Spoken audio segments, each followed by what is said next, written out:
వెనక ముందు దేవుడు ఉంటే చాలు. కొన్నిసార్లు కొంతమంది అంటారు, నాకెవ్వరు లేరు, నాకెవ్వరు లేరండి అని అంటారు. మీకు దేవుడు ఉన్నాడు. ఎవరున్నారు? మనుషులు ఉండాలన్నా మీకు వెనక ముందు దేవుడు ఉండాలన్నా? ఎవరు ఉండాలా? ఎవరు లేరు అని మీరు ఎవరు అనుకుంటున్నారో మీకు దేవుడు ఉన్నాడు అని కొన్నిసార్లు అనుకుంటారు. నాకు అందరూ ఉన్నారు, బంధువులు ఉన్నారు, స్నేహితులు ఉన్నారు, అందరూ ఉన్నారు, కానీ దేవుడు లేకపోతే ఏం రావు. కాబట్టి ఎవరు లేకపోయినా పర్వాలేదు, నీకు దేవుడు ఉన్నాడు. అందుకని వాక్య భాగంలో చూస్తూ ఉంటున్నాం కదా, దిక్కు లేని వారికి దేవుడే దిక్కు. వాక్యములో ఉంది ఈ మాట. కాబట్టి మీకు ఎవరు లేరు అని ఎప్పుడు అనుకోకండి. మీకు దేవుడే ఉన్నాడు.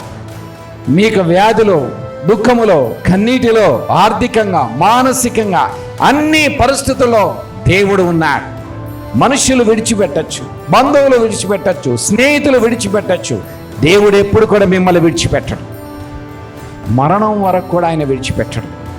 ఆయన యందు విశ్వాసం ఉన్నట్లయితే, ఆయన యందు నమ్మకం ఇచ్చినట్లయితే మరణం వరకు కాదు, మరణించిన ఈ శరీరం, మట్టి శరీరం మరణించిన మన యొక్క ఆత్మను నిత్య జీవానికి, పరలోకానికి తీసుకొని వెళ్ళనంటున్నాడు. హల్లెలూయా.